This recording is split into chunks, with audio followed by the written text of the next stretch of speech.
Welcome. In front of me I have the brand new Samsung Galaxy S23 Ultra, the biggest, baddest phone on the market right now. And I'll go over unboxing along with the overview of this phone. So anyway, let's just pop it straight open. Now this will be a black version, as you can see based on the image right here. They do kind of color code it, as you can see. So they're calling it Phantom Black. I guess green or just black was taken. Other ones did have different, like simpler names, like green or cream. This one is Phantom Black. It needs to be special, like the price tag. So anyway, we do have a nice little pull tabs right here. Let's see if they... Well, that's a fail. Didn't rip all the way. Hopefully this one will. Okay, this one did. There we go. So let's open it up.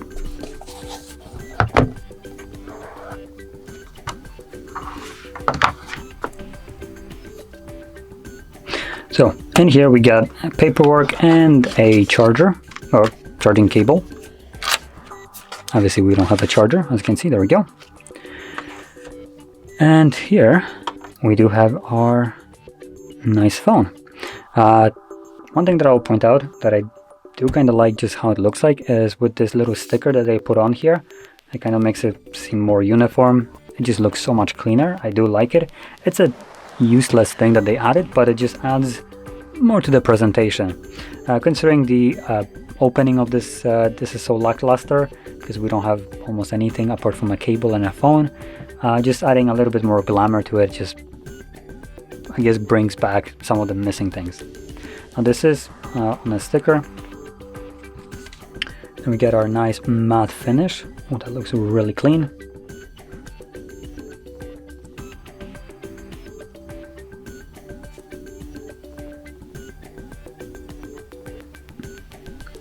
Well, I just peel that off.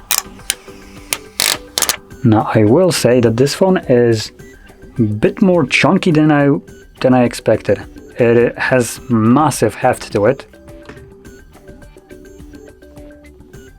I'm not even sure if it's not heavier than the Fold. Ooh, that is some heft. It's also quite thick. So this is a fold next to it. Obviously it's still thinner, but like it is quite a chunky device. Just compare it to another one. Now they don't look that much different side by side.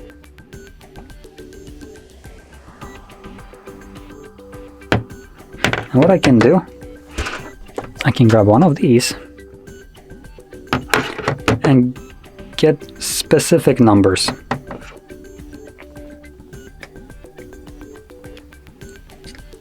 So here we're looking at 5 millimeters of thickness, as you can see. Right? Wait, is that millimeters? Yeah, so 5 millimeters. And here we will be looking at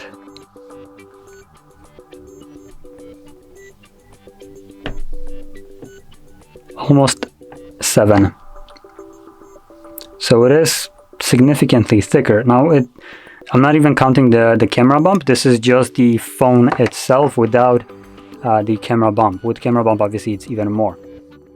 So that is a decently thick device. Now also to compare this, I'm gonna the Fold. It's only fair. So Fold in a thinnest part right here is at 1 centimeter and 1 millimeter, so 1.1. And at the thickest one, oh, that's gonna be rough. Thickest point is 1.4, 1.3, 1.3, like between 1.3 and 1.4. So yeah, it's obviously significantly thicker. Now let's just turn it on.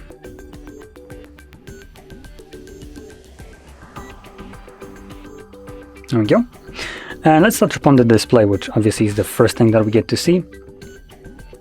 And now it's not actually a curved display. I mean, it is rounded, but it's not curved like they used to be. So that's a little bit of a bummer, but still, for gesture navigation, I still think it's going to be perfect. As you can see, if I flip it to the side, you just get to see like a tiniest bit of the display. So it barely like extends over the curve. And the curve is more for the actual like uniformity of the device, to keep it like this nice shape. Now, let's start off with the display, obviously, which we get to see. We do have a basically edge-to-edge display, pretty nice looking. I'm not sure if I didn't like the previous foldable device more. Or not foldable, what am I saying? The previous Note, I think it was Note or S22 Ultra. I think it might have looked a little bit better, but obviously it's up to preference. Now, when it comes down to the screen right here, we have a dynamic AMOLED display, 120 Hz refresh rate, HDR10+, 1750 nits peak brightness, 89.5% screen to body ratio, and 501 pixels per inch. Let me just put in password. And the screen density right here is higher compared to the previous the S23 now plus and the non-plus version, because we are running a 1440p resolution, so 1440 by 3088 resolution right here. So it's higher. The display is also bigger at 6.8 inches. So massive display right here. Honestly, this is what you'd previously almost call a tablet, like back in the day. It's a massive display right here, almost at 7 inches. So yeah. So this is what you could probably obviously call a Note. It is, by all intents and purposes, replacing the Note series. It even comes with a pen. Now the pen doesn't look like it changed at all. So it's still the same little tiny little pen. Clicky little button right here. Obviously no pairing needed, no battery I believe in here, but I could be wrong.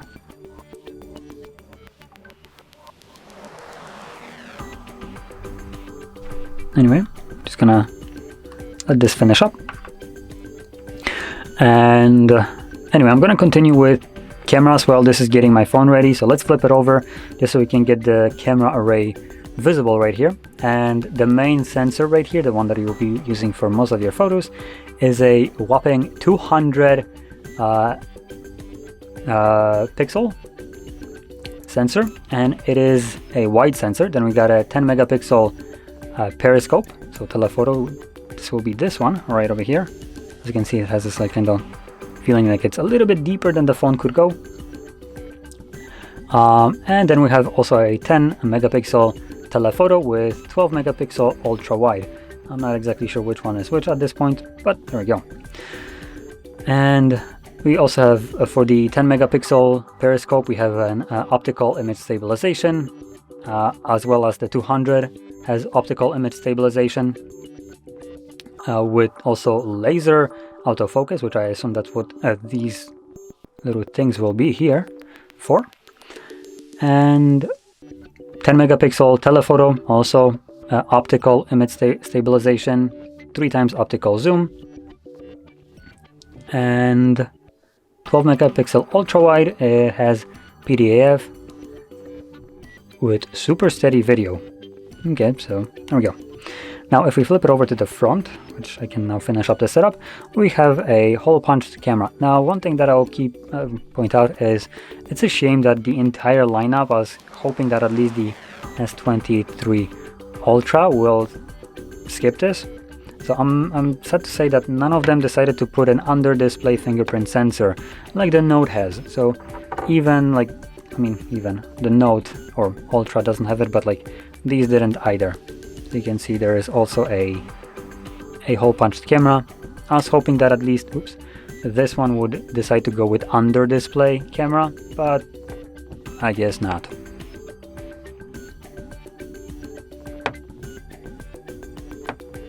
So moving on, to internals. In this phone, we have a Snapdragon 8 Gen 2, so the newest Snapdragon processor, also the best one on the market. It's also an improvement over, for instance, the Fold 4, like this one. This one had a Snapdragon 8 Gen 1, I think, Gen 1 Plus, or just Gen 1, I don't exactly remember, but obviously it was the previous version of the Snapdragon. And here we have the newest one, the best one on the market right now. And this processor is being powered by a 5000 mAh battery, so this is a pretty hefty battery size.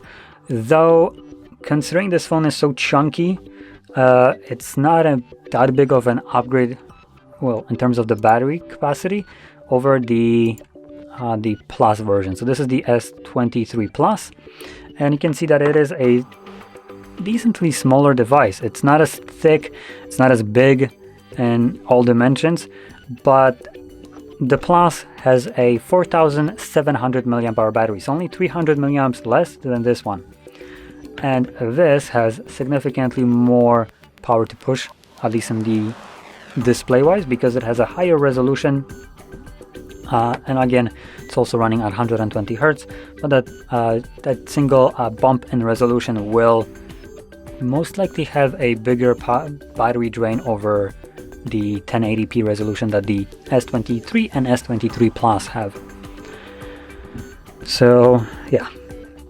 Now I believe you can drop the resolution in settings, or it might be dropped by default to 1080p. You can check that out right away. Screen resolution, yep, as you can see, it's set by default to 1080p.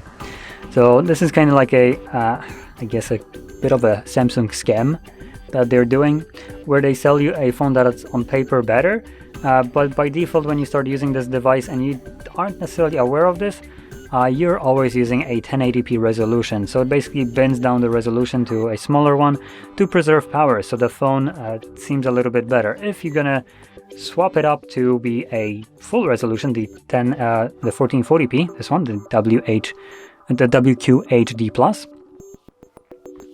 you'll realize that battery life will probably suffer a little bit more from this.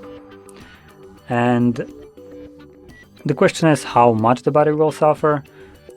That is most likely something that you will need to test out and see if you're comfortable with running it, and also if the visual upgrade is something that you even notice. I'm personally one of the people that will not see a difference between 1440p and 1080, even on this display. This is massive display, but still, for a 1080p resolution, this, in my opinion, is adequate enough, and I do prefer battery life over the just a little bit of a sharper image. So you might want to test out which option works for you more and decide from there. Now, what is there else to say about this? Let's touch upon the UI of it, or whatever. So we have a Type-C port at the bottom, have a SIM tray right here. Now this is not an SD tray, keep in mind. And I'm gonna take it out just so I can show it. As you can see, SIM. No SD support. Speaker grills, the little pen. As you can see, you just click it in, and then you pull it out. Now the phone automatically activates notes, which is pretty nice.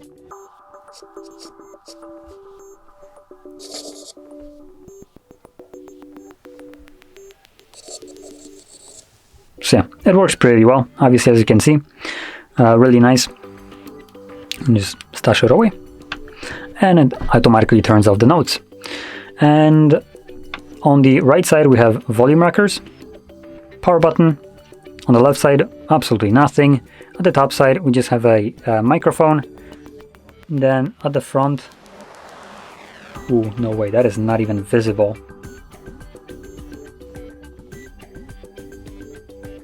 Can barely see it. I'm looking for the speaker when you're obviously taking up calls, but this is like just not visible at all.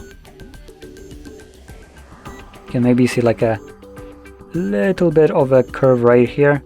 So yeah, honestly, when I'm looking at this just straight up, I genuinely cannot really see it. I need to really look for the little cutout right here for the speaker. So there we go.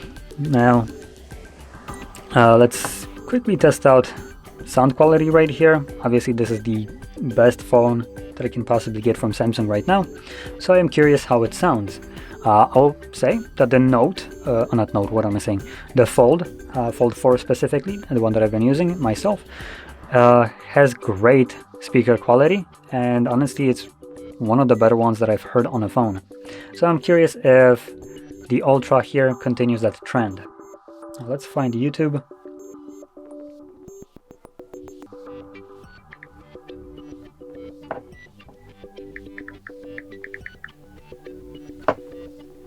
Come on.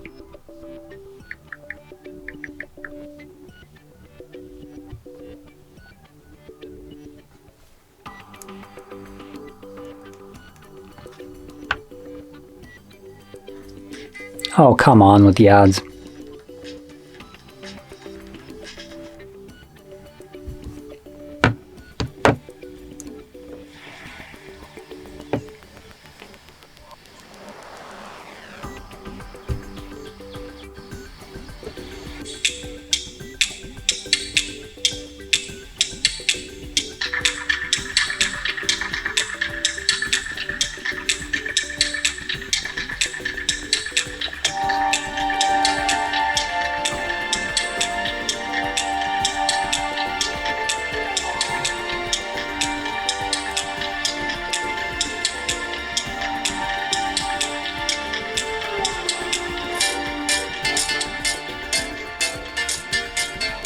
I'm gonna pass it on a little bit.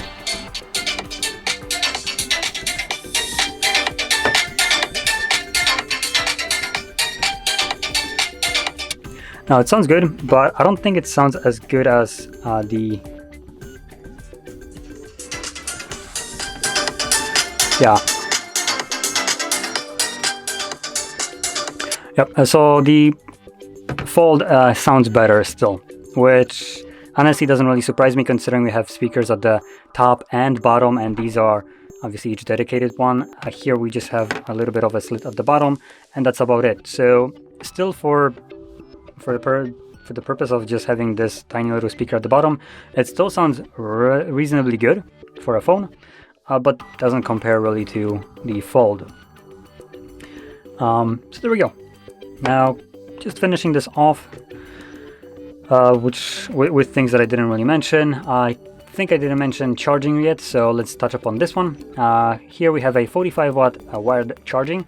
Unfortunately we don't get a charger, we only get a Type-C to Type-C cable, so you most likely will need to buy your own charger, which will be additional cost on top of the phone itself, which is a little bit of a shame considering this is the top of the top that Samsung has to offer at the moment, and not including a charger just feels like a middle finger.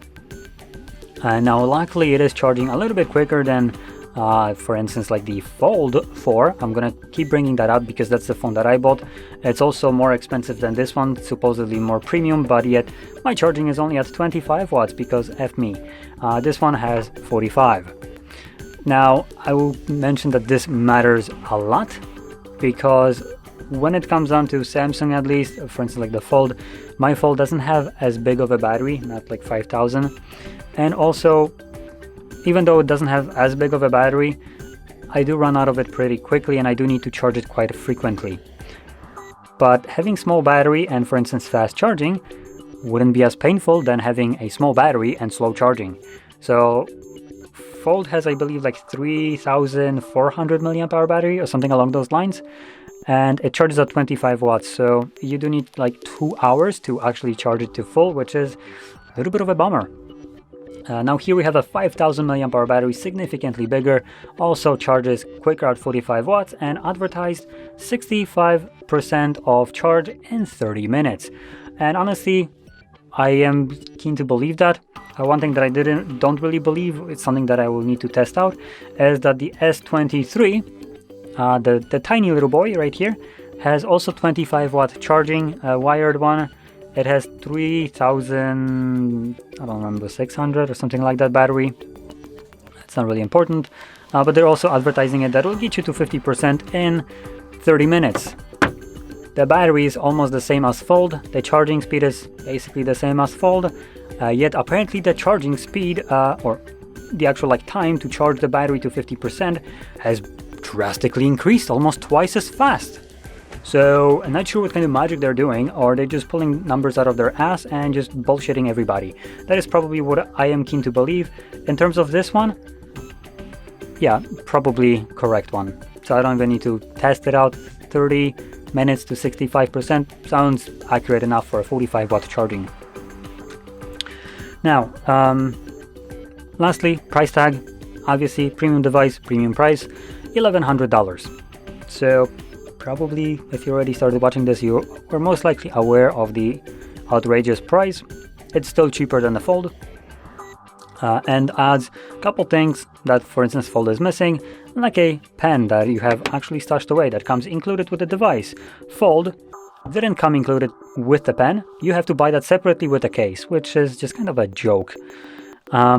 Obviously, cameras significantly better over any other release right here. So S23, S23 Plus don't really compare. Fold don't compare. Obviously, this will be the best that Samsung has to offer at the moment. And yeah, that's basically all there is to say. Obviously, you have everything else that you would come to expect, like Qi charging, DeX support, and under finger display sensor, NFC, and all that stuff. So I'm not even gonna go into it. It's a flagship device. It's the best that Samsung has to offer right now. So you can obviously expect that they did jam everything in here that they possibly could. And one thing that I didn't actually mention is storage right here.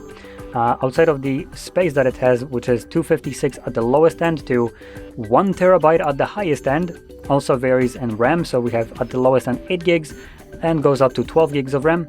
But all these storages are running on a new type, UFS storage 4.0. So it's the faster storage over the previous 3.0 that we had in the S22 lineup, I believe. And I think Fold also was using a 3.0. So obviously it's going to be faster. I am not sure how fast it is. That's the first time I have seen a phone with a UFS at 4.0 storage. So I can only guess that it's going to be coming to speeds along of NVMe storages to compete with iPhones, because iPhones were using NVMe storage. So I assume that's basically what probably Samsung is trying to go with here with the upgraded storage. But it's just a guess.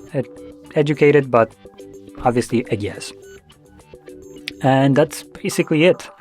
So anyway, with this being said, if you found this video helpful, don't forget to hit like, subscribe, and thanks for watching.